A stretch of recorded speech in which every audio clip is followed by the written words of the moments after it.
Меня зовут Серик Досалиев, менің есімім Серик Досалиев.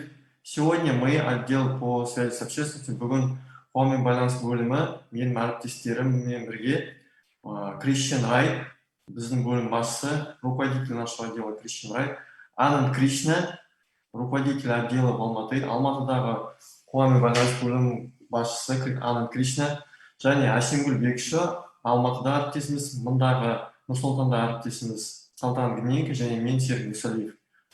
Асенгуль Бекишева в Алматы, и я, Серик Досалиев, и я здесь в Нұр-Сұлтане приветствуем вас. Мы очень рады, что вы присоединились. Қосылғандарыңызға бәріңе рахмет. Біріншіден, басты сөзді Кристиан Райтқа береміз. Вначале приветственное слово предоставляем Кристиану Райту. Кристиан, please go ahead. Саламатсыз бы. Добрый день.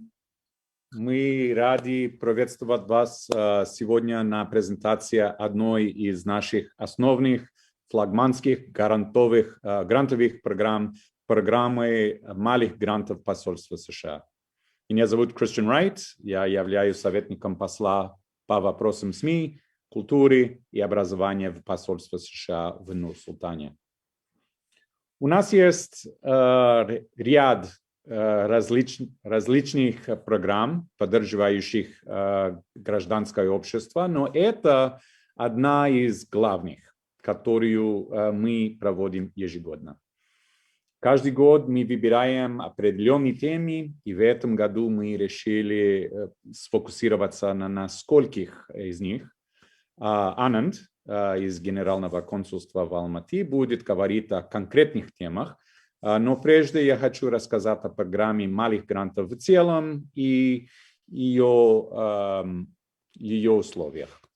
У нас, возможно, есть вопросы о программе, которые вы можете написать нам в чат, и мы постараемся ответить на них. Но также мы планируем провести дополнительную сессию через неделю, на которой мы будем отвечать на более детальные и технические вопросы. Я постараюсь вкратце рассказать вам о программе малых грантов. Она отличается от остальных грантовых инструментов, таких как ежегодные объявления о возможности финансирования отделов, связанных с общественностью посольства США, так называемый APS, Annual Program Statement. Программа малых грантов уникальна тем, что она предназначена для поддержки казахстанских некоммерческих неправительственных организаций.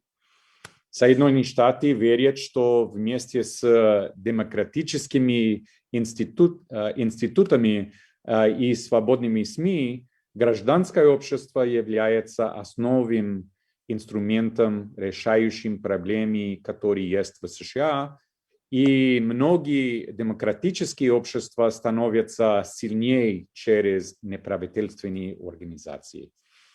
Правительства склонны фокусироваться на больших проблемах макроуровня, а кто же решает небольшие проблемы на местном уровне, с которыми сталкивается население? Обычно гражданское общество заполняет эти пробелы. Если у вас есть сильное гражданское общество, вы сможете справиться с социальными вызовами на любом уровне. Решение проблем на местном уровне является ключевым компонентом, делающим гражданское общество эффективным. Гражданское общество замечает проблемы, проливает свет, обращает внимание и ищет решение проблем до того, как ситуация может выйти из-под контроля.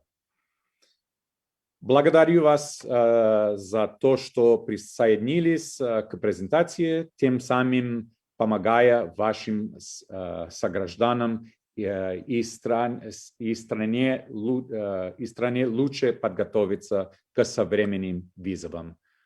Көп рахмет. И спасибо большое.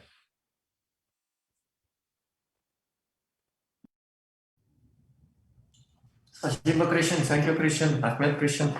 Келесі сөзді біз Алматыдағы Энн Кришнаға береміз. Следующее слово предоставляется Энн Кришну, руководителю отдела связи с общественностью в Посольстве Генерального консульства в Алматы. Энн, please. Спасибо и добрый день, Салам ССП. Как мои коллеги уже сказали, меня зовут Ананд Кришна, и я являюсь советником по вопросам прессы, культуры и образования в консульстве Алматы. И я постараюсь раскрыть тематику объявления. Поддерживая гражданское общество в рамках нашей программы, мы надеемся на укрепление отношений между Казахстаном и США. В этом году мы хотим сфокусироваться на 3 основных темах, которые актуальны для Казахстана. Темы, обозначенные нами для гражданского общества, нацелены на информирование и повышение осведомленности общества в следующих сферах. Первая тема – противодействие торговли людьми. Было выбрано потому, что Казахстан уже 2 года находится в контрольном списке в докладе о торговле людьми. Это отражает необходимость активизации усилий по предотвращению со стороны правительства и гражданского общества. Следующая тема – решение проблемы качества воздуха. Мы знаем, что качество воздуха в Казахстане представляет серьезную проблему для общественного здравоохранения и экономики. А Алматы и Нур-Султан входят в число самых экологически грязных городов мира. Улучшение качества воздуха – актуальная проблема не только для Алматы и Нур-Султана, но и для других городов Казахстана. И третья и последняя тема – содействие использованию альтернативных источников энергии. Было обозначено потому, что изменение климата – это общая проблема человечества. Страны должны сократить использование природного топлива для стабилизации климата на планете. В 2019 году только 1% электроэнергии, выработанной в Казахстане, приходился на альтернативные источники энергии. Наши рекомендации для участников. В объявлении вы увидите, что по каждой теме мы уже показали цели, задачи и целевую аудиторию. Это было сделано для того, чтобы дать ориентиры и написание заявок и иметь одинаковые индикаторы для всех участников. Я хочу отметить, что вам не нужно стараться охватить все задачи или все целевые группы. Достаточно выбрать один пункт и работать с ним серьезно. Однако, если вы сможете представить проект, где будут раскрыты несколько задач, то это будет прекрасно. Мы надеемся на вашу креативность. Если у вас есть вопросы по темам или по подаче заявки, вы можете задать их нам. Спасибо. Thank you, Anna. Құрметті тыңдармандар, егер сіздің қандай да сұрақтарыңыз болса, қолыңызды көтеріп қойсаңыз болады, немесе осы астында көрсетілген чатқа жазсаңыз болады. Уважаемые слушатели, если у вас есть вопросы, вы можете поднять руку, и вам будет предоставлено слово, или же вы можете написать свой вопрос в чате, мы будем отвечать на него.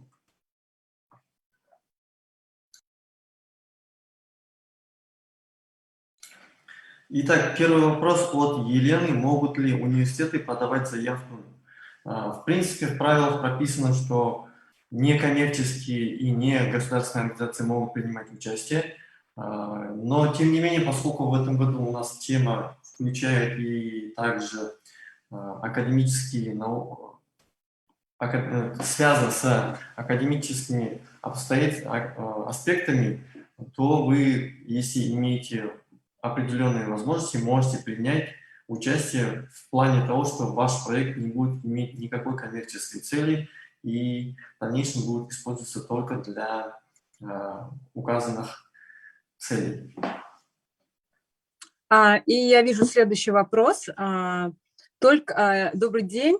проекты должны быть только по 3 темам. В этом году по программе малых грантов именно по 3 темам, которые были обозначены в объявлении, но вскоре мы будем объявлять другую программу APS, и там будут другие темы. Если ваш проект или ваша задумка не подходит по этим 3 темам, которые сейчас объявлены, вы можете подождать и посмотреть, будут ли похожие темы или заинтересующие вас темы в следующем в APS. Это другая грантовая программа, она похожа, но там будут другие темы. Поэтому я советую вам подождать. Спасибо, Асим. The following question is for you, Anna. Diana Bucket asks you to say more details about qualitative and the quantitative indicators and more details about it. You may speak English. You are unmuted. Anand, you are muted. Anand, you are muted. Извините, можно сказать чуть-чуть по-русски, а потом по-английски. В целом, в нашей проекте нам нужно показать, если проект будет эффективно или неэффективно. И эти индикаторы представляют что-то, something specific to show whether these interventions have worked. I want to clarify that, or пожалуйста, Асим. Эти индикаторы были сделаны для того, чтобы мы увидели, что ваша грантовая заявка или ту цель, которая была поставлена, она выполнена. Yeah, and we want to emphasize the grant application indicates or shows some indicators, and we expect our applications to use some of those, but you can also include your own indicators. We rely on your creativity to determine how best to put together a project and to show whether the project worked. В нашем объявлении мы указали несколько индикаторов, которые мы, конечно, хотим, чтобы хотя бы один из этих индикаторов был адресован вашей грантовой. Хотите, или у вас есть какие-то свои идеи по поводу других индикаторов, хотите их указать, то, конечно же, мы тоже будем рассматривать это. Мы надеемся на вашу креативность. Но самый главный аспект, чтобы хотя бы один индикатор из нашей заявки был адресован в вашем проекте. I could also add to that, actually. You know, that this is important for all of our participants to know that the trend in Washington is towards more monitoring and evaluation of our programs, specifically that our programs be able to measure progress towards concrete goals. And so if in the past, you know, it was enough to just propose an activity and conduct the activity, increasingly participants are going to be expected to talk about their theory of change and what they hope to accomplish, not what they hope to do, but what they hope that activity will accomplish in society, you know, to a measurable degree. That's challenging, and that's a real change for us. And it's something that we are thinking deeply about, and we hope you will also be thinking as we move in this direction over the coming 1 or 2 or 3 years. Go ahead. Let me translate. Итак, вот как Кристиан тоже сказал, что по всем программам у нас сейчас идет, как бы с нашего головного офиса, с Вашингтона, по всем программам у нас будут индикаторы. Мы будем это вводить постепенно, но это сделано для того, чтобы мы могли измерить, насколько цели, которые ставят перед собой заявители грантовых программ, насколько они достигаются. Потому что раньше это было, во многом было то, что один проект сделан и все. А сейчас важно знать, насколько этот проект был эффективен для участников, для людей, которые принимали участие в самом проекте, и насколько этот проект изменил на самом деле отношение людей, их какое-то мировоззрение. Поэтому сейчас мы такие индикаторы будем постепенно включать во все наши грантовые программы. И это для всех участников, которые подают на наши разные программы. Мы хотим, чтобы вы были в курсе этого. And just to illustrate that point, in the past, for instance, someone might have submitted a grant with the idea that the goal of the grant was to provide a training. And as long as the 3 trainings happened in the 3 cities, then the goal was accomplished. But in the future, it will be the result of that training will be the goal. And then those trainings will just be the tool. So then we'll have to know whether those trainings had the effect that was intended and what that was. It changed people's minds, and that changing of minds led to something else. И как бы на примере Кристиан говорит, что раньше, если было достаточно, чтобы провести, допустим, 3 тренинга, и это была как бы цель одного проекта, и цель была определенная цель, и еще были мероприятия, как провести тренинги, и это было, возможно, достаточно. Но сейчас мы смотрим, именно хотим увидеть, насколько эти тренинги влияют на людей, насколько они меняют их мышление, их поведение. И теперь вот именно сами тренинги, это будет всего лишь методом для того, чтобы измерить вот эти индикаторы, чтобы измерить конечную цель, была ли она достигнута или нет.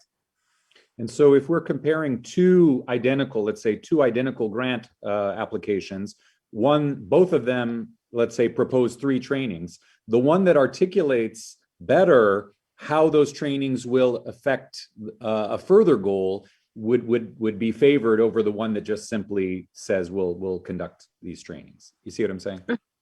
Ага. И Криштан просто хотел бы еще раз вам как пример сказать, что, допустим, будут 2 одинаковые заявки, где будут говориться, что будут проводиться 3 тренинга. Но та заявка, которая раскроет и покажет, как эти тренинги повлияют на аудиторию, и что именно дадут эти тренинги, и какие после проведения этих тренингов будут результаты в изменении поведения людей или в изменении их мышления, тогда эта заявка будет более приоритетна, чем та заявка, которая просто укажет, что мы проводим 3 тренинга. И давайте, я думаю, следующий вопрос.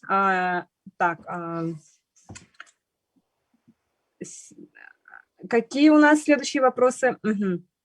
Следующий вопрос был от Сагадай.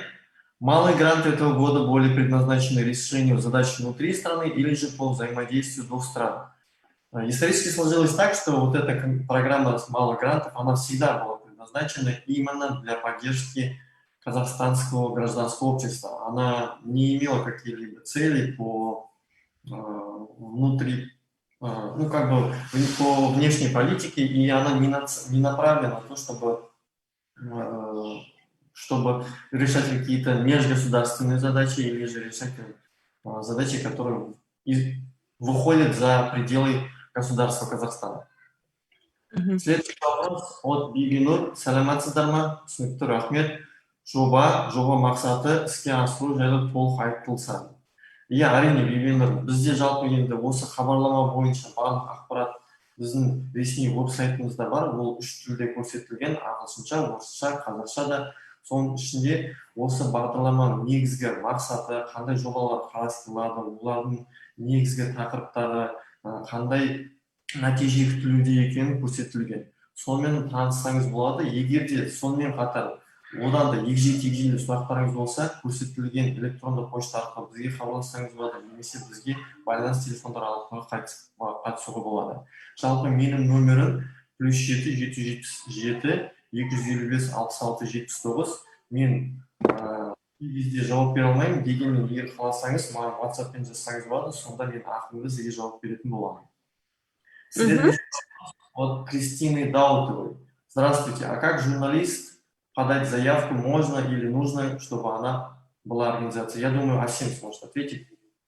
Так, по нашей программе SGP именно, по SGP, индивидуальные, ну, как бы люди, физические лица, они не могут подавать. Вы можете, если у вас есть какая-то идея, вы можете скооперироваться, скажем так, с НПО, потому что НПО – это наша главная задача, это поддержка НПО, именно этой программы. Но еще вы можете подождать и посмотреть нашу программу APS, которая будет скоро объявлена, где-то, возможно, в течение месяца. Следите за нашими социальными сетями, и там есть возможность для индивидуальных физических лиц подачи заявки. Так, потом следующий вопрос. Могут ли участники или физические лица подавать, школьники, да? Школьники, к сожалению, на этой программе подавать не могут, но школьники могут быть вашей целевой аудиторией. Программы для школьников, я думаю, вам тоже нужно следить за нашими социальными сетями. У нас много разных программ для именно этой аудитории, но эта программа, она для неправительственных организаций. Следующий вопрос. Могут ли две организации, может ли одна организация подать на две темы? Я думаю, это вопрос мы можем адресовать Кристиану.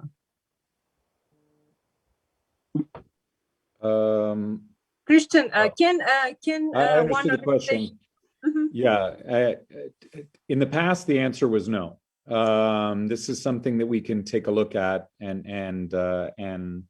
but let me consult and get back to you on that. In the past, we've limited people to one application per SGP deadline. So let me consult with my staff to see if that's something we want to continue. Да, давайте мы на следующей неделе у нас будет техническая сессия, и там мы сможем ответить на этот вопрос, потому что в прошлом году, в прошлые годы у нас было правило, что только одна организация отправляет одну заявку. И давайте мы узнаем, потому что в этом году у нас много что изменилось, наша программа в целом, как вы видите, у нас очень лимитирована в этом году, всего лишь 3 темы, и мы понимаем, что не все организации могут как бы подать заявки по этим темам, и имеет экспертность, да, поэтому давайте мы проконсультируемся с нашими коллегами, с нашей командой, с Вашингтоном, и затем мы ответим вам на эти вопросы. Кстати, эти все вопросы 30 марта, когда у нас будет сессия по технической части, мы ответим на все эти вопросы, на которые, возможно, сегодня не было ответов. Хорошо? Следующий вопрос. Следующий вопрос касательно подачи заявки также между взаимодействия 2 стран. Мы хотели сообщить, что на следующей неделе мы планируем запустить другую программу, которая будет идти отдельно. Вот как раз таки она, которую раньше упоминал Christian, APS, Annual Program Statement, будет как раз таки направлена на то, чтобы улучшить взаимодействие между 2 странами, правительствами США и Казахстана, и гражданами Казахстана и США. То есть, если вы хотите сфокусироваться или предложить проект, который направлен на эти цели, вам лучше подать на вот эту вторую программу, которая запустится на следующей неделе. Также следующий вопрос. Обязательно ли прописание данных направлений в уставе? Нет. Вопрос от Сден Анар. Не обязательно, чтобы это было прописано в уставе. То есть мы стараемся как можно в мере возможности уменьшить бюрократию и не хотим обременять кого-либо с этими, как бы сказать, уставными дополнительными мероприятиями, которые, по сути говоря, не имеют такого важного значения в данном случае. Следующий вопрос от Назген. Здравствуйте, спасибо вам за информацию о встречах. По количеству задаваемых, может ли организация подать 2 заявки по 2 тематическим направлениям? Это мы уже говорили, что, скорее всего, мы сможем ответить на этот вопрос на следующей сессии. Добрый день, Абдуллик Аубакирова. Планируете ли в будущем охватить направление профориентации? Ну, Это трудно сказать, потому что мы не можем заранее сказать, какие будут проблемы в будущем году, но это, наверное, больше направлено для второй программы EPS, которая будет на следующей неделе. Вопрос от Блем Берни. How many grants are you planning to on issue? Will only one provider be chosen in topic? So we're planning about 10 grants for this year because our budget is restricted. But maybe less or maybe more. We'll see. But about around 10. Да, хотелось бы отметить, что как бы сейчас мы не можем говорить точно вам количество грантов выделенных, потому что это будет зависеть от заявок, и это будет зависеть от комиссии. Как Серик уже сказал, это может быть больше, может быть меньше. У нас, как вы увидели в НОФА, да, у нас максимум грант может быть $50 тысяч, минимум $10 тысяч. И в зависимости от этого мы будем смотреть, это как бы это очень длительный большой процесс, и сейчас точное количество, сколько грантов будет выделено, мы вам не можем сказать. Еще есть такой вопрос по заявкам, да, у нас должны ли быть все applications, ну, заявки на английском языке? Да. Все заявки должны быть на английском языке, все документы должны быть заполнены на английском языке. Вы можете написать свою заявку на русском, наверное, или на казахском, если вам будет удобно, но вы должны нам предоставить перевод, потому что ваши заявки будут читать американцы. Они, возможно, владеют русским, возможно, нет, но для того, чтобы они правильно поняли заявку, нужно им предоставить, наше правило, чтобы все документы были на английском языке.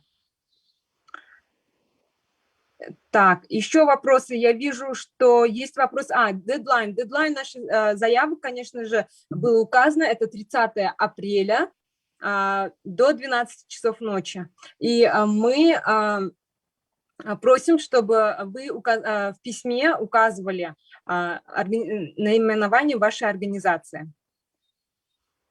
If I have two organizations, can I apply for two themes? There is a question like this. Anand, do you want to address it? I think just like what Christian mentioned earlier, this is something we want to check on. In the past, there were some restrictions, but it might be possible this year that organizations could apply for two. Вот такие вопросы по тому, может ли одна организация или может ли две организации подать на две разные темы. Давайте в этом году, потому что у нас как бы много что изменилось, мы на следующей неделе вам ответим. Есть ли еще какие-то вопросы? Серик? I just want to add to that. Obviously, it's also a matter. We'll look at our regulations on that side. The other question for the questioner is, you know, can you show that you have capacity to do two simultaneous projects as well? I agree. Yeah, that was my comment actually too. Кристиан говорит, что, конечно же, мы проверим по нашим регуляциям и правилам, может ли одна организация подать на две заявки или две организации, да, от одного человека. Я вот вижу, что он хотел бы подать на две темы. Но вопрос к вам, к заявителям. Сможет ли ваша организация качественно выполнить эти проекты? Потому что одно – это когда ты подаешь на все, что можно, но другое – показать нам качество, потому что качество заявки, качество вашего проекта – это самое приоритетное, над чем вы должны работать. And my point was, you know, could these two organizations who are probably run by the same person, you know, do both projects simultaneously? Do they have the human resources capacity to handle two at the same time? That's the question. Да, и вот вопрос у Кристиана. Сможет ли ваша организация, допустим, одна организация, у которой будет два проекта по разным темам, у вас будут ли люди это все реализовывать? Сможет ли ваша команда реализовать эти два проекта одинаково хорошо? Вот это как бы вопрос к тому человеку, кто это задавал. Следующий вопрос. Могут ли университеты, кажется, Серик уже говорил, что если это не правительственная организация, и у них есть в уставе прописано, что они не получают профит, не получают никакие денежные, то они могут. И кажется, в этом году мы тоже это проверим, с коллегами уточним, потому что в этом году у нас есть одна из целей, это именно осведомление и научная работа по именно Sustainable Energy, по третьей теме. Поэтому это мы тоже проверим. Так. Can civic activists participate personally? Нет, мы уже сказали, что индивидуальные физические лица в этом году, в этой программе участвовать не могут. Если вы физическое лицо и вы хотите участвовать в какой-то программе, мы вам советуем подождать APS, объявление этой программы, и там будут разные темы, и, возможно, вы сможете подать именно на ту программу. Done some question issues. Все регистрации обязательны для этой программы. И именно технически мы будем отвечать на следующей неделе, 30 марта в 2 часа. Но обязательно, и мы советуем вам уже сейчас начать регистрации на Dance, на SAMS. И если у вас будут вопросы, вы можете звонить нам, Серику, мне или Салтанат. Наши телефоны указаны. И либо писать нам на e-mail. По поводу вопросов я хотел еще дальше продолжить. Есть вопрос по поводу, будет ли выбран только один получатель по каждой тематике. Нет, у нас нет таких ограничений, то есть по одной тематике могут быть выбраны несколько предложений, несколько грантополучателей. И также хотели уточнить, что когда мы говорили о максимально возможной сумме и минимальной от 10 до 50 тысяч долларов, мы должны учитывать, что здесь очень важно именно качество заявки, потому что у нас очень редко бывает, что кто-то получает максимально возможную сумму, это должен быть такой суперский проект. В основном получают в среднем от 25 до 35. Вот в зависимости от этих сумм и количества грантовых предложений и их сумм будет определяться точное количество. Поэтому мы говорим, что приблизительно планируем где-то 10 плюс-минус 2, допустим. Вот такой очень... Just like to add on that point that you know, grants which are ramped up to the maximum in a way that looks artificial, that generally does not leave a very good impression. So you know, you can ask for the maximum. You're not going to be punished for asking for the maximum as long as your project could clearly benefit from being at the maximum and beyond. But if it looks like you could do the project with 30,000, but you ask for 50,000 in some sort of artificial seeming way, that doesn't leave the best impression, to be honest. Да, получается, когда комиссия смотрит проекты, и она видит многие схожие проекты, которые стоят, допустим, в пределах 30 тысяч долларов, а грантополучатель просит 50 тысяч, это дает негативное впечатление, и хотелось бы, чтобы все понимали, что комиссия уже много раз на постоянной основе смотрит разные проекты и знает сумму за проект, который может быть за более меньшие деньги. Это говорит о том, что это оставляет неположительное впечатление. But if your project could have been 100,000 and you pulled it down to 50,000 in order to get under the maximum, that's understandable. Yeah. И в то же время есть проекты, которые очень сложные в плане их выполнения и реализации, требуют больших ресурсов, и вы предлагаете такие проекты за более дешевую сумму, они, соответственно, будут более предпочтительными. Такой вопрос здесь от Гульден. Есть вопрос по СЭМ. Там продление просит оплату. Хотели бы сказать, что никакие, все регистрации, Dance, SAM, NCH, они все бесплатные. Поэтому если кто-то у вас будут просить деньги, чтобы вас зарегистрировать в какой-то этой системе, это мошенники. Это все делается бесплатно. У нас на сайтах, на наших социальных сетях есть пошаговая инструкция, и мы вам вышлем эти инструкции. Вообще-то, кажется, наша коллега Салтанат уже это сделала. Выслала инструкции в этот чат, она выслала все нужные документы. Вы выслала наше объявление, где вы можете, где все очень подробно расписано, и вы сможете с ним ознакомиться, и если у вас еще будут вопросы после этого, вы можете их нам задать уже на следующей сессии или по телефону, после того, как вы совсем ознакомитесь. Но все наши регистрации, они бесплатные. Пожалуйста, имейте это в виду. Мы не хотим, чтобы вы попались на удочку каких-нибудь мошенников. Так, can salaries be included? Да. Salaries, заработная плата сотрудников, которые работают над этим проектом, должны, конечно, быть включены. Мы смотрим на то, сколько процентов человек будет работать над этим проектом. Допустим, вы указываете бухгалтера. Бухгалтер, он не будет работать 100% над этим проектом, правильно? Возможно, его какая-то отдача в этом проекте будет 5% или 10%. И мы, если вы увидите в нашем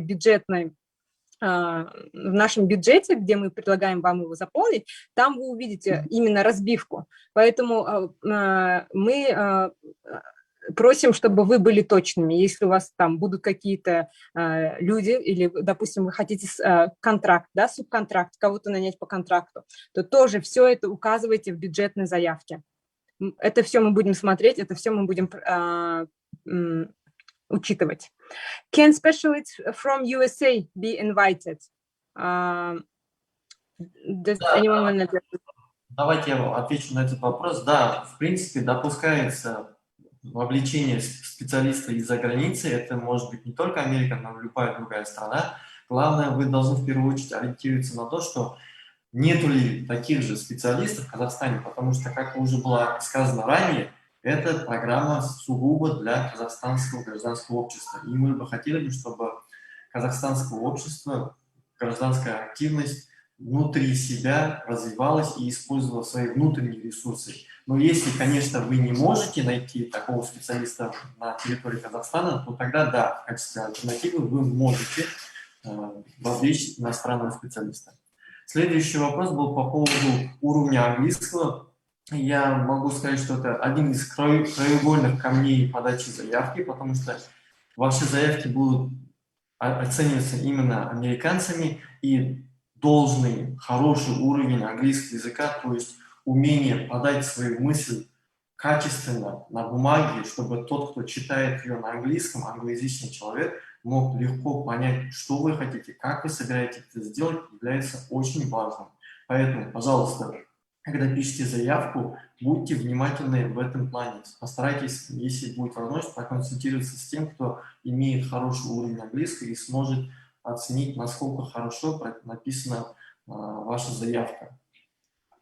Это по поводу заявки, но по поводу человека, насколько эти владеют английским, это меньше важно, да, менее важно. Да, как Кристиан уже говорит, то есть здесь важный момент является качественное написание заявки. Но если вы сами, исполнители, не владеете английским языком, это не будет поводом для отказа, оно не имеет такой роли.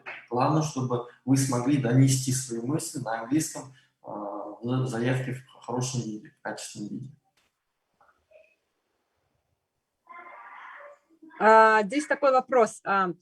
What about NGOs from two countries, for example, Tajikistan NGO and Kazakhstan NGO?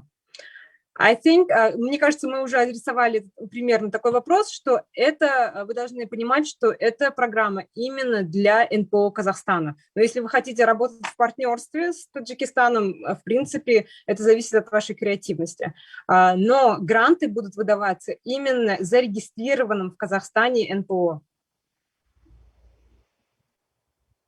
Следующий вопрос по поводу регистрации на сайте sem.gov и вопрос по девятизначного банковского кода. Вы должны учитывать один момент, что когда вы проходите регистрацию на сайте sem.gov, там есть выборка, где вы выбираете резидента США и нерезидента США. Вы должны выбрать нерезидента, вы не должны заполнять там Tax Identification Number. То есть, если вы все делаете правильно, как нерезидент заполняете, у вас не будут просить банковский счет. Если же в предыдущих окнах вы уже выбрали или ответили на вопрос, который по умолчанию говорит о том, что вы резидент, то система, этот сайт send.gov будет просить у вас девятизначный код. Пожалуйста, вам нужно будет вернуться обратно, посмотреть, правильно ли вы заполнили, оставить пустыми те места, которые не касаются нерезидентов США, и дальше проходить регистрацию так, чтобы вы в дальнейшем не были в такой ситуации, что вам нужно предоставлять банковский счет.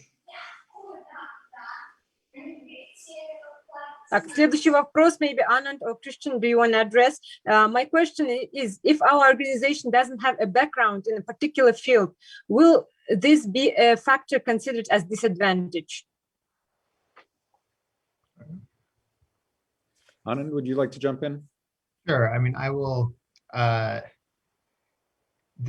How we assess these applications are based on the applications themselves, and so if an organization qualifies and they're able to put together a compelling project that that shows the things we've been discussing, it is targeted towards one of the three themes. It has a clear idea of what they are trying to achieve, both in outputs and outcomes. Outputs being, we plan to do this many trainings. Outcomes being, we plan to have this effect on the population. This will be the change that takes place that moves us towards one of these three goals. If an organization is able to demonstrate that effectively in their application, they will be strongly considered. It doesn't matter if they've had a lot of previous experience, very little previous experience. That's not one of the factors that would cause us to select them or not select them. Christian, do you want to add? Well, why don't you interpret first and then I'll go. Окей. Ананд говорит, что в целом, если мы будем рассматривать ваши заявки на основе качества, то есть если ваша заявка хорошо была написана, если вы адресовали, выбрали тему, да, которая была указана, адресовали те цели и задачи, которые мы ищем, и вы все сделали качественно и хорошо, если у вас предыдущие похожие работы, и если у вас экспертность в этой именно сфере, это не так важно. Важно, что чтобы вы показали в своей заявке, что вы готовы выполнить проект, и вы готовы достигнуть тех целей, которые вы указали, и которые соответствуют нашему объявлению. On the same token, obviously, if you're going to put forward, let's say, a proposal on trafficking in persons, and you've never worked in trafficking in persons before in your life, then you're going to have a very compelling project in order for us to because there are tip NGOs out there that have been working in this for decades. The second thing I would say, though, is that, there's background, there's different kinds of background. You might, let's say, not have a background in the science of air quality, but maybe you have a background in public relations and you do a public relations project about air quality. Maybe you have a background in education of, children, and you do a program in the education of children around air quality. You see what I'm saying? There's a lot of ways to approach a project in keeping with the theme, but using your own special talents and your own background and relying on those strengths, rather than on some, let's say, scientific background in sustainable energy. You would use your own special. Кристиан говорит, что, конечно же, если, допустим, вы выбрали тему торговли с людьми, и есть много НПО, которые уже многие годы работают в этой сфере, а у вас совсем нет опыта, вы должны просто, ваша заявка должна быть, просто, не знаю, гениальным, ваш проект должен быть прекрасным, чтобы выиграть грант. Но еще вместе с этим Кристиан говорит, что вы можете использовать свою спецификацию для того, чтобы адресовать эти темы. Допустим, вы университет, да, или вы обучаете детей, или вы, возможно, ваша организация занимается осведомлением, занимается, у вас есть какая-то своя спецификация, вы можете эту свою спецификацию взять и связать с темой, с которой мы указали. Допустим, загрязнение воздуха. Вы можете, если вы обучаете детей, вы можете, там, я помню, были организации университета, да, вы можете связать с загрязнением воздуха и придумать проект, который рассказывает студентам, там, школьникам про загрязнение воздуха. Поэтому подумайте, как вы сможете связать вашу спецификацию, то, что вы очень хорошо умеете делать, с нашими темами.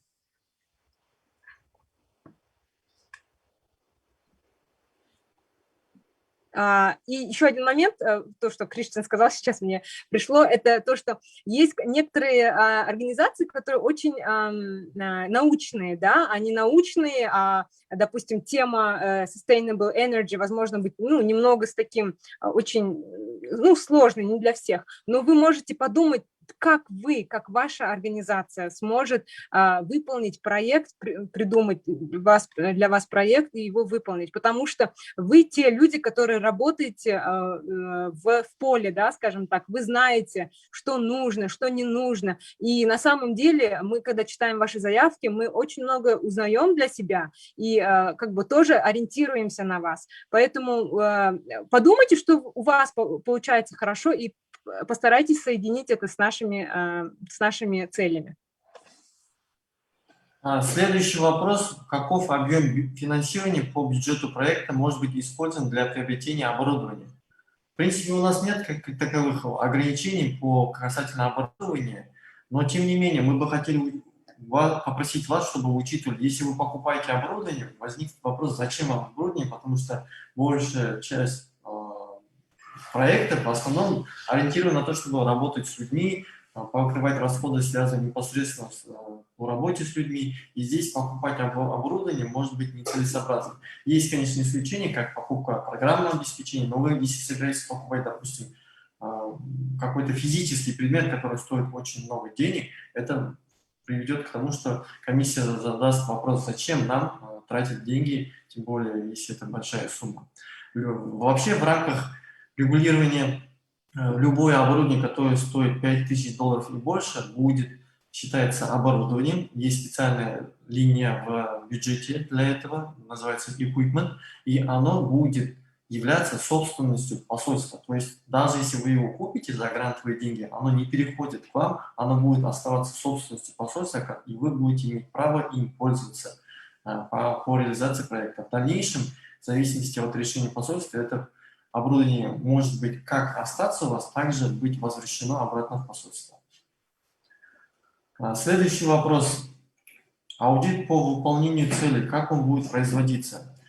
Здесь как раз таки, как было указано ранее, Кристиан упомянул, что мы сейчас делаем большой акцент на то, чтобы следить, мониторить, видеть результаты от проектов. Не только, чтобы вы провели свои мероприятия, но также, чтобы вы смогли потом проконтролировать, промониторить, какие результаты, какой эффект оно дало для вашей целевой аудитории.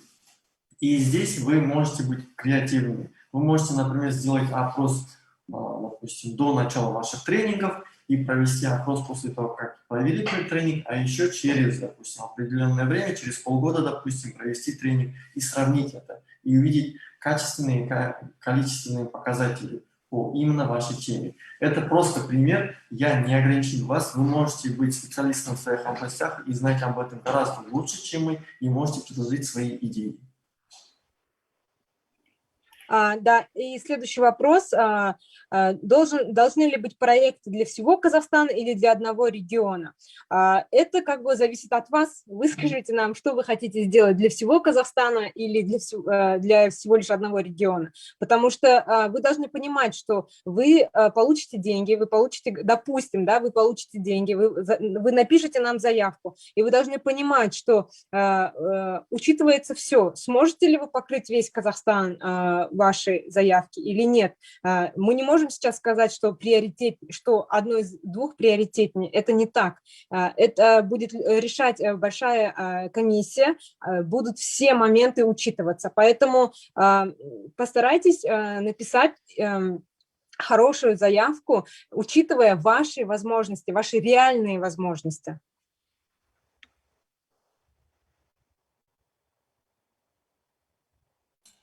Следующий вопрос от Раузы Калиевой. Здравствуйте. Тема по загрязнению воздуха. Ожидается, что исследовательский вопрос будет рассматривать аспекты коммуникации актуального вопроса. То есть, с точки зрения общественного здоровья, мы не можем рассматривать этот вопрос. Знаете, вообще программа не позволяет финансировать проекты, которые фокусируются исключительно на проведении каких-либо исследований. Тем не менее, если вы собираетесь проводить какой-либо проект, в котором часть мероприятий вовлекает проведение исследовательских мероприятий для исследования и использования результатов этих исследований для других целей, то тогда это можно рассмотреть. Но сугубо для исследовательских целей финансирование не доставляется. Так, здесь вопрос Асхата Нурсултанова. А что если НПО новые и совсем нету опыта работы? Как бы, если ваше НПО новое и у вас нет опыта работы, ничего страшного. Анна тоже сказала, что мы будем рассматривать все заявки одинаково. И это главное зависит от качества вашей заявки и качества вашего проекта, насколько ваш проект действительно можно реализовать, и вы это сможете сделать. Еще я хотел бы дополнить по этому вопросу, что в пакете документов вы предоставляете резюме. Свое резюме тех, кто будет реализовывать проект. И там вы можете показать, даже если организация новая, но те, кто будет работать над этим, имеют хороший опыт, знания в этой сфере.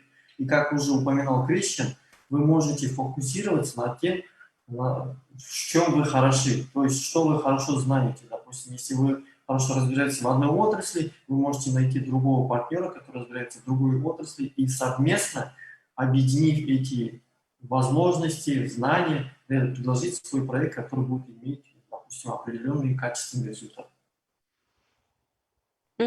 Здесь у нас вопросы от наших предыдущих грантеров. Про Бона спрашивает. У них был проект в 2020 году, он закончился, могут ли они участвовать? В этом году мы убрали правило о том, что 3 года наши НПО, наши грантеры, которые были предыдущими грантерами, не могут участвовать, потому что в этом году у нас очень специфические 3 темы, поэтому те организации, которые в прошлом году не в этом, получается, который сейчас идет, а вот в позапрошлых годах участвовали, вы можете участвовать, вы можете присылать свои заявки, мы будем все рассматривать.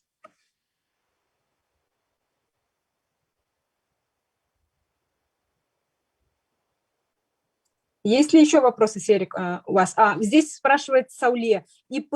Могут ли ИП подавать? Нет, ИП, к сожалению, на эту программу подавать не могут. Мы вам советуем подождать APS. Это другая грантовая программа, которая тоже скоро будет объявлена. Там более расширенные другие темы, совсем другие темы. И там индивидуальные физические лица могут подавать. Поэтому советуем вам немного подождать. Следующий вопрос от Пробона Кызылорда. Наш фонд получил спонсирование от посольства США, который завершился в ноябре 2020 года. Вопрос, можем ли мы участвовать в этом году? Да, в этом году. Только что ответила, да. Вот у Сауле также был вопрос по инклюзивному образованию. Есть ли гранты для инклюзивного образования? По нашей программе, по SGP, в этом году вы видели, что у нас всего лишь 3 темы в этом году, которые мы объявили.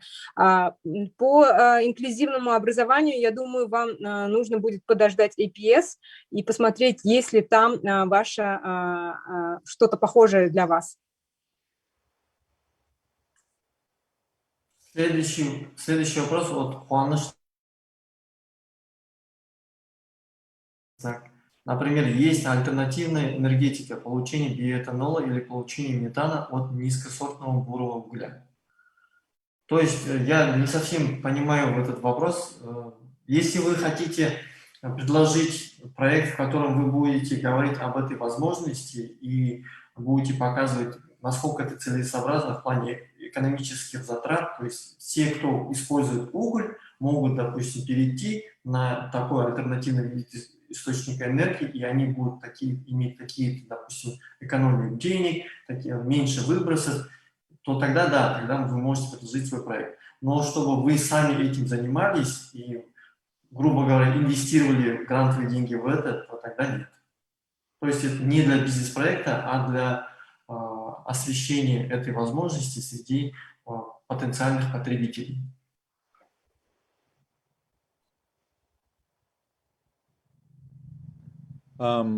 Я тоже хотел отметить, мы говорили уже о APS, и я хотел бы отметить, что это наш APS будет опубликован по-английски через день, я думаю. Salty или Серик, would you care to comment on that?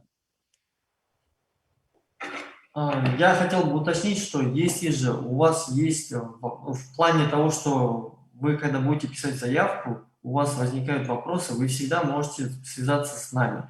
Но я попрошу вас заранее определиться с вашей тематикой и заранее все сделать, то есть иметь определенный запас времени, не подавать заявку в самый последний день. Я акцентирую на этом внимание, потому что в прошлом году и в позапрошлом у нас было много случаев, когда люди подают в последний день, в последний час, и из-за того, что вот такой большой объем информации поступает на электронную почту, многие имейлы к нам просто не доходили. Мы не имели технических возможностей принять столько сообщений. Поэтому, пожалуйста, не подавайте, старайтесь подавать заранее, с запасом времени, потому что вы все должны получить сообщение, уведомление о том, что мы приняли вашу заявку. Если вы этого не получили в течение 3 рабочих дней, значит, ваша заявка не пришла. Желательно, чтобы у вас был вот этот период 3 рабочих дней до конца последнего срока, до 30 апреля. То есть желательно подать не позднее, допустим, 26 апреля. Я просто хотела перевести то, что ранее сказал Кристиан, о программе APS, что завтра будет опубликована наша программа APS на английском языке. Поэтому следите за сайтом, возможно, ближе к вечеру будет опубликовано объявление, и вы сможете, те люди, которые физические лица, или те люди, которые не подходят по 3 темам, вы можете посмотреть нашу программу APS. И там тоже будут такие сессии, где вы сможете задать ваши вопросы. Был такой вопрос, очень хороший. Может ли в дальнейшем меняться формат проведения семинаров, круглых столов в зависимости от эпидемиологической ситуации в стране? Да, конечно же, для нас самое главное – это здоровье, ваше здоровье, здоровье всех участников. И в зависимости от того, как бы каждый день меняется ситуация, мы даже в прошлом году, когда наступил карантин, мы просили наших грантеров, чтобы они нам предоставили план «Б», да, как они будут работать в этих условиях. И многие перешли на онлайн-формат. Поэтому, конечно же, мы приветствуем. Самое важное для нас – это здоровье всех участников, и мы не хотим не подвергать кого-то риску, поэтому самое главное, если вы думаете, что даже, возможно, вы можете нам предоставить 2 варианта, где у вас будет онлайн-формат и офлайн-формат, чтобы показать, как вы сможете провести свой проект. Так, вопрос у Максима Фролова про американский футбол. Я не совсем поняла вопрос, я его не увидела. Где сам вопрос? Так, вообще американский футбол не одна из тем, скажем так, нашего нового в этом году. Но если вы как-то можете ее связать с какой-то темой, Максим Фролов, я думаю, вы можете быть креативным. Если у вас есть МПО, подумайте, как вы сможете это сделать. Следующий вопрос позитивного развития. Производство и внедрение использование бумажных пакетов подходит ли для подачи заявки на данные темы? Наш район отдален от крупных городов, и эта тема у нас никем не продвигается. Это в зависимости от того, насколько продвижение этой тематики будет влиять на использование возобновляемых источников энергии. То есть, если вы можете обосновать то, что вот эта именно тема будет способствовать, что люди будут меньше использовать ископаемые источники энергии, что это приведет к тому, что воздух будет менее загрязнен и прочее, тогда можно. Если же нет, то тогда маловероятно. Вопрос от Баян Тимиртасовны. Меня интересуют обменные программы по изучению опыта деятельности центров для пожилых людей. Это, конечно, хороший вопрос и хорошая, очень важная тема, но именно как бы в этом году SGP, наша программа, она не адресует эту тему. Я советую, Баян Тимиртасовна, вам подождать APS, оно будет завтра, выходит НОФА на английском, и вы можете посмотреть, возможно, там будет какая-то похожая тема, где вы сможете, возможно, подать на такую заявку. Но в этом году изучение опыта Центра для пожилых людей в этом году не включены. Баян Тимиртасовна, здравствуйте. Я хотел также дополнить комментарий Асимгуль, то, что в программе EPS, которая будет выпущена буквально по-моему, завтра, если не ошибаюсь, и предполагает, что будут реализовываться проекты, которые ведут к тому, что идет взаимосвязь между двумя странами, между двумя населениями, нациями. И если же у вас есть какой-то проект, который ведет к тому, что пожилые люди в Казахстане как-то взаимодействуют с пожилыми людьми в Америке, идет какая-то взаимосвязь, улучшение взаимопонимания, укрепление взаимосвязи, то тогда вы можете в таком контексте подать вашу заявку. Спасибо. Более подробно будет написано в программе, которая выйдет завтра, и с переводом уже на следующей неделе. Я вижу, что Хайрат пишет, что мы не ответили на его вопрос. Хайрат, вы могли бы, пожалуйста, еще раз продублировать, потому что здесь очень большой длинный чат, и мы не можем сейчас тратить время на то, чтобы искать именно ваш вопрос. Спасибо. Как будут рассматриваться вопросы конфликта интересов? Здесь мы стараемся, чтобы не было, конечно, конфликта интересов, но мы стараемся быть максимально гибкими. Если есть у вас какие-то случаи конфликта интересов, и вы предлагаете свои варианты, мы можем это тоже рассмотреть. Так, вопрос Максима нашли по американскому футболу. Максим, я думаю, вам стоит подождать APS, потому что в этом году тему американского футбола мы по программе SGP не рассматриваем. Подождите APS. Так, вопрос еще был такой, дедлайн, про дедлайн спрашивали. Да, для всех 3 тем дедлайн 30 апреля. То есть последний день, когда вы можете подать свою заявку, это 30 апреля. После 30 апреля там, мы условно поставили 12 часов ночи, да, уже те заявки, которые будут технически, мы будем проверять в имейле, если они пришли после 12 ночи, извините, то вы уже как бы не проходите. Как Серик уже говорил, что желательно отправлять заявки заранее и убедиться в том, что мы их получили. Да, и следующий вопрос. Может ли участвовать группа от университета из США, где члены группы являются студентами, магистрантами казахи? Салтанат спрашивает.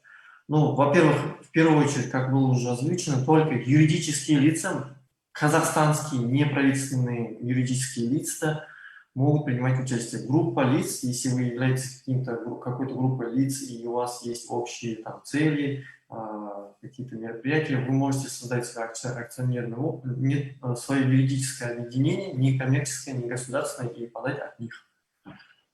Если же вы хотите подать от вне казахстанской организации, то тогда нет, ваша заявка не будет рассматриваться.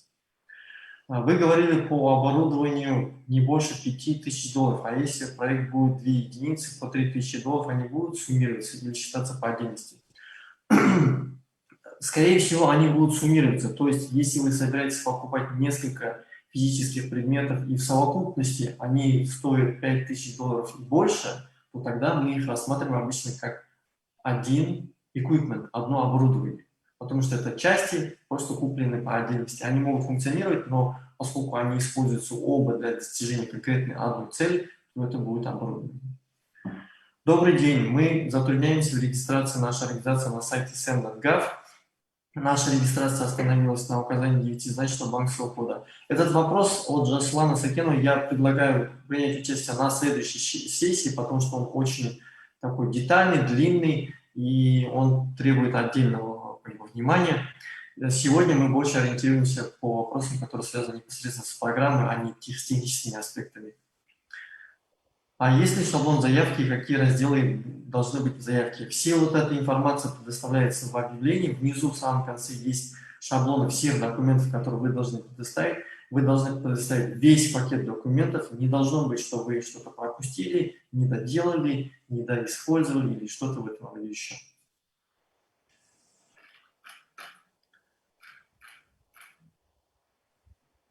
Хотел Хуан спрашивает, здравствуйте, все-таки непонятно, может ли вуз подать, а у вуза статус некоммерческого акционерного общества? Хуан, да, вы можете подать, то есть некоммерческое, не акционерное общество, которое является некоммерческим, может подать заявку. Так, вопрос от Кайрата. Может ли мой плодовой сад, яблони 500 деревьев и 700 деревьев сливы, относиться к направлению как проект решения проблем качества воздуха, площадь 3,5 га в Алматы? Ну, Кайрат, очень мало информации на самом деле, мы не знаем, может или нет, потому что я советую вам прочитать наше объявление, посмотреть, что мы ищем, и уже подумать, как ваш яблоневый сад может отнестись к этой, решить проблему загрязнения воздуха. Потому что сейчас из вашего не совсем понятно, слишком мало информации. Поэтому, пожалуйста, прочитайте наше объявление, и всем я советую, потому что там очень много, на все те вопросы, которые у вас сейчас есть, там почти на все есть ответы. Поэтому, если после того, как вы прочитаете наше объявление, у вас останутся еще вопросы, мы будем рады всем ответить. И, как мы уже сказали, Серик, я и Салтанат, наши телефоны есть, мы можем их оставить здесь. Есть наш email-адрес SGP, где вы также можете задать вопросы. И еще через неделю, после праздников Наурыз, 30 марта, мы будем проводить сессию уже по техническим вопросам, по Dance, по Engage, по SAM. И там вы тоже сможете задать ваши вопросы. 30 марта в 2 часа. Бауржан спрашивает, в Туркестанской области существует более 1000 тепличных хозяйств, которые используют электроэнергию или мазут, уголь для поддержания такого проекта. Можем ли на основе одного из них сделать опытное тепличное хозяйство, ресурсные центры, которые будут освещать по возможности возобновляемых и устойчивых источников энергии?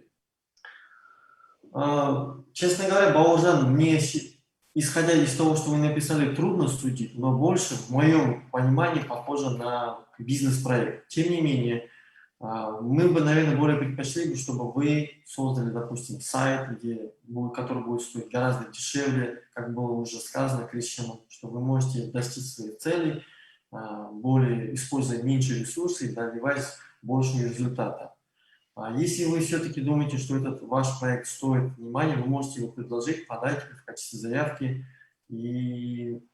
Но, честно говоря, это не похоже на то, что мы ожидаем, потому что мы бы хотели, чтобы вот эти деньги, усилия были направлены, чтобы больше людей узнали о таких возможностях, которые вы сейчас здесь описываете, что есть такая альтернатива, нежели чем вы построите его, будете его использовать, а люди будут просто приходить и видеть, который будет иметь, на котором идет очень много денег, в то время как эти деньги мы могли бы использовать, чтобы сделать такую же информационную кампанию, как и в Туркестанской области, так и в соседних, допустим, Джамбулских, Славдинских областях.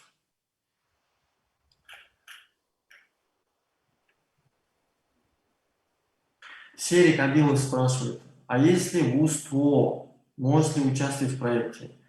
Вообще-то ТО, да, вы правильно, я думаю, уточняете, поскольку по казахстанскому законодательству ТО является в первую очередь коммерческой организацией.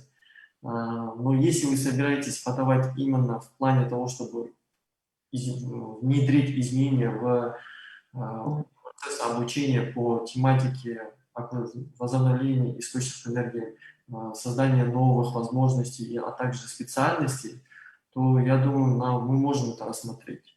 Я, скорее всего, не смогу прямо здесь сейчас точно вам ответить. Мы подумаем над этой возможностью и ответим вам на следующей сессии. Прошу вас присоединиться в следующий раз. Да, все университеты, как бы именно университеты, те, которые дают обучение, да, пожалуйста, на следующую сессию приходите, мы вам точно ответим, и, возможно, мы даже пропишем это где-то в нашей заявке, чтобы всем было понятно, потому что университеты все-таки это те места, которые обучают, и обучение – это одно из главных наших приоритетов. Следующий вопрос от Раузы Калиевой. Подскажите, пожалуйста, когда анонсируется решение по тем, кто получил грант, когда грантеры смогут начать работу? Исходя из нашего опыта практики, мы планируем в течение 2 месяцев, в конце 2-го месяца после дедлайна уже оповещать наших участников. А старт проекта должен начаться с учетом всех бюрократических процедур где-то в начале августа. Об этом тоже указано в нашем объявлении. Это прогнозируемый период. Плюс-минус, наверное, месяц. То есть вы должны ориентироваться на август, потому что когда вы предлагаете проект, вы, скорее всего, начнете его в августе.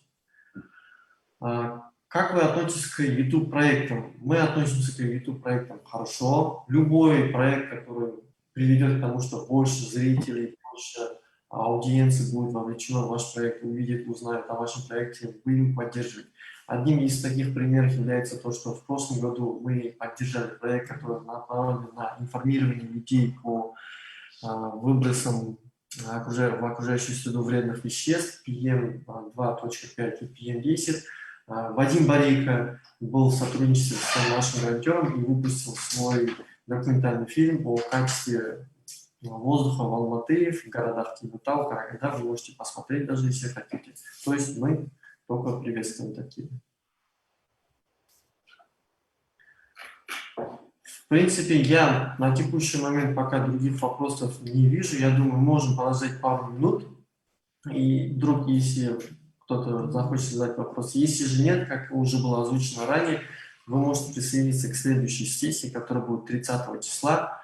До этого времени вы можете сейчас, например, ознакомиться с нашим объявлением на всех языках, подготовить заранее свои вопросы. Это будет гораздо эффективнее и полезнее для всех нас. И если же у вас есть какие-то специфические вопросы, которые бы вы, допустим, не хотели бы озвучить публично, вы можете их отправить на нашу электронную почту.